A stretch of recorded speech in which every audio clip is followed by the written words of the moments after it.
it when time is come. Good morning.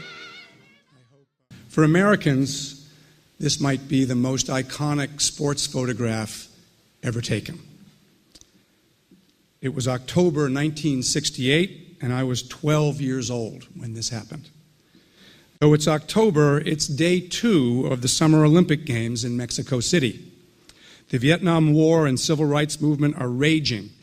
Riots in America's cities and clashes between protesters and police have become commonplace.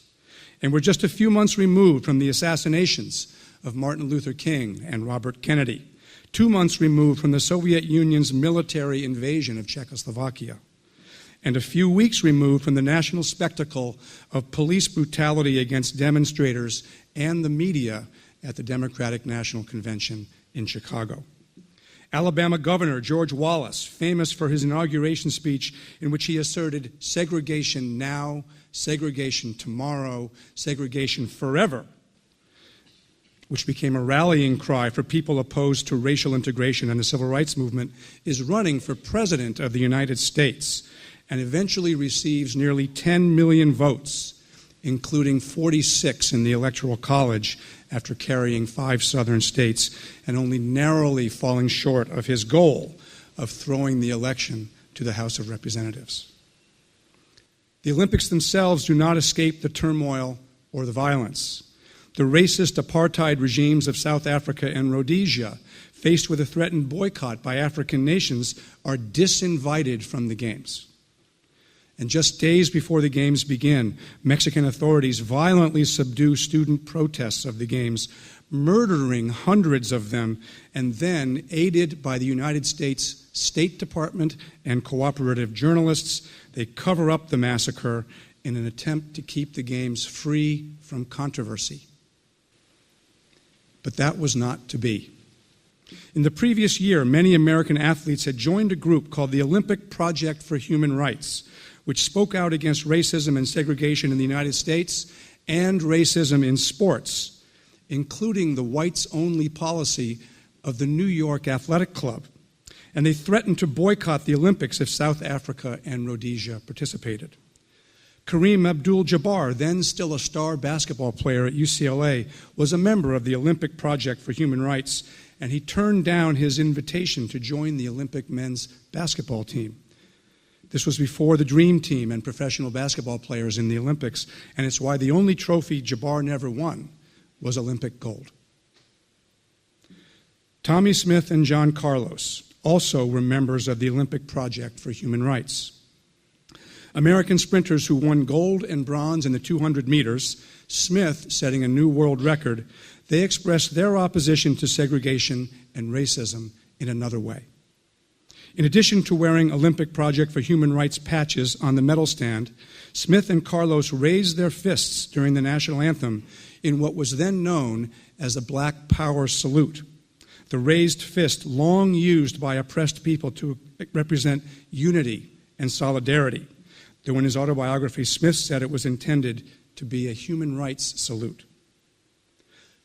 Tommie Smith and John Carlos weren't the only athletes to protest oppression at these games.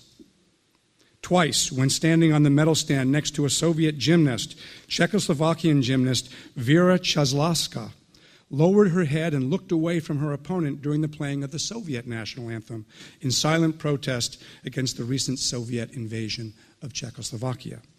Though Czechoslovakians widely supported this act and her public opposition to communism, Chazlavska's government banned her from the Olympic team and future sporting events in spite of the fact that she was the most decorated gymnast in the world, and to this day, the most accomplished Czech gymnast of all time.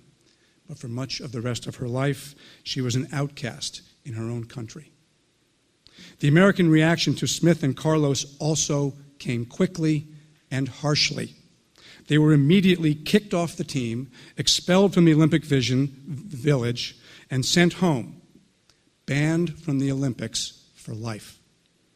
Avery Brundage, the American chair of the International Olympic Committee, said, "They violated one of the basic principles of the Olympic Games, that politics play no part whatsoever in them.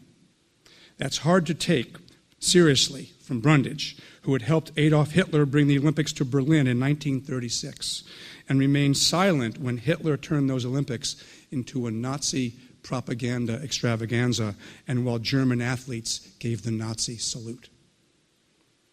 But here at home, Smith and Carlos were condemned everywhere, especially in the media.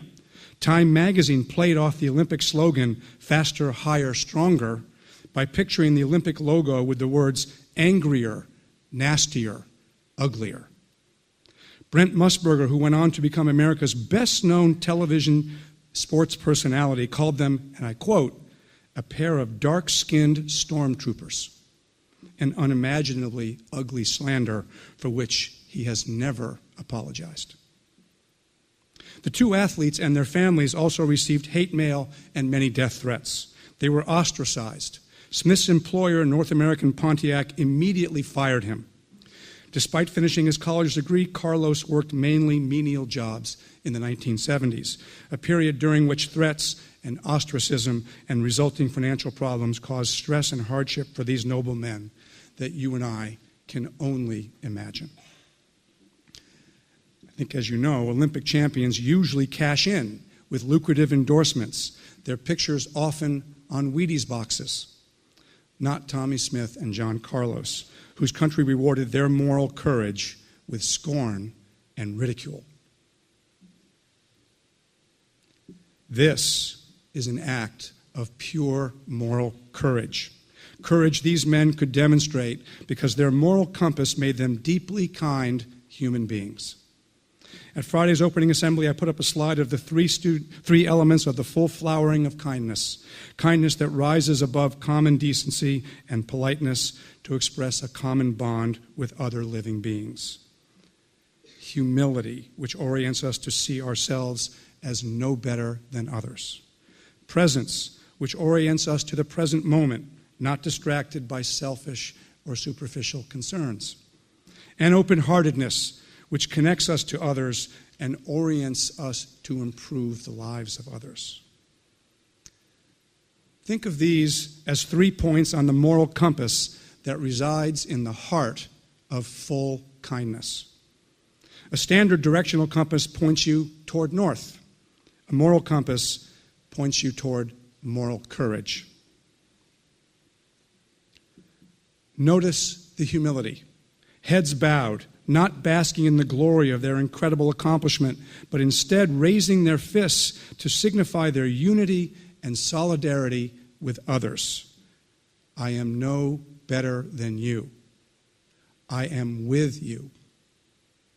Notice the presence. These men understood the moment, the context of world events, the history and current reality of discrimination against people because of their race, and the platform their Olympic victory gave them to take a stand against discrimination. In understanding the present moment, they also certainly knew they would put themselves at risk by taking a public stand. And notice the open-heartedness. In this act, which many interpreted as defiance, but which primarily expressed unity and solidarity, Tommy Smith and John Carlos show their connection to humanity that compelled them to do what they could to try to improve the world. In a very real sense, their kindness gave them no other option. Now, I know that in all likelihood, moral courage doesn't rank high on your current list of priorities. And it probably shouldn't at this stage of your lives when you mainly want to do well in your classes and activities, get into college, and have a great time with friends. Saving the world might come someday, or not, but orienting yourselves toward humility and presence and open-heartedness doesn't mean you necessarily then save the world or do something momentous. In fact, most examples of moral courage do not have a public stage. They go unnoticed, and they're not rewarded with a trophy or public recognition. But moral courage, the courage to take action for moral reasons, even when we know we might face opposition, personal loss, or social repercussions, requires the compass at the heart of kindness. That compass, comprised of the 3 points of humility, presence, and open-heartedness, enables you to talk to your advisor about the friend whose behavior has you concerned about her well-being. That compass at the heart of kindness enables you to befriend or defend the person who others are laughing at or excluding. That compass at the heart of kindness enables you to think of your St. Luke's service hours as more than a graduation requirement or means to pad your college resume, and rather as a chance to step out of what's familiar and comfortable and to make a difference in someone else's life. Each of us can do that. Each of you can do that. There's a third man on the medal stand who exhibited moral courage. Peter Norman, the Australian sprinter who earned the silver medal as the second-place finisher in the race. As the three sprinters talked before the medal ceremony, Carlos realized he had forgotten the black gloves he planned to wear on the medal stand. It was Norman who suggested he wear one of Smith's gloves, which led to Smith raising his right fist and Carlos his left. Wanting to support the two Americans who he knew would also wear their Olympic Project for Human Rights patches on the medal stand, Norman asked an American rower if he could borrow his patch. The request granted, Norman wore it on the stand. You can see it. Norman wore it on the stand in another display of solidarity and moral courage. For that show of solidarity, the Australian Olympic Committee reprimanded him, left him off the 1972 Olympic team 4 years later, even though he qualified, and though an Australian Olympic official denied it, according to a recent CNN report, they excluded him from the ceremonies when his country hosted the 2000 Olympics in Sydney, Australia. Now, it might put a smile on your face to know that instead, the American delegation invited him to the Sydney Olympics as their guest. In fact, Norman, Smith, and Carlos forged a bond on that medal stand that never ended. At Norman's funeral in 2006, Smith and Carlos served as pallbearers and eulogized him. In an interview, John Carlos said, "He was my brother." Eventually, both Tommy Smith and John Carlos were acknowledged for their courage and given the respect they deserved. In 2004, San Jose State University erected a statue depicting the iconic moment in Mexico City. They've received numerous awards, including the 2008 Arthur Ashe Award for Courage at the ESPYs on ESPN. At that time, Tommy Smith said, "I stand proud to receive this award just as I stood proud on that victory stand 40 years ago. I stood for human and civil rights then, issues that today are just as important."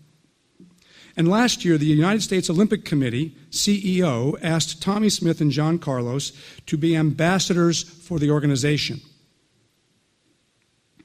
Thus, last September, at the ages of 71 and 72 respectively, they joined Team USA members at the White House as President Barack Obama and First Lady Michelle Obama honored the 2016 U.S. Olympic and Paralympic teams. After many difficult years, both men went on to honorable careers. Smith as a college instructor and coach, and Carlos as a high school counselor and coach. Emotionally and financially, each man paid a high cost for his moral courage. But neither man regrets what he did. In Tommy Smith's words, "I just carried out a responsibility. We felt a need to represent a lot of people who did more than we did, but had no platform. People who suffered long before I got to the victory stand." And in John Carlos's words, "You cannot regret what you knew to the very core of your person was right." As ESPN declared upon giving Smith and Carlos their Arthur Ashe Courage Award in 2008, they were right. As accomplished and good as all of you are likely to become, the odds are that no one will ever build a statue of you. And you probably won't win an ESPY or be personally celebrated in the White House by the President of the United States. But in ways simple and quiet, you might tap into the kindness that each of you has inside you, and as a result, you might do something that makes a lasting difference. Have a great day.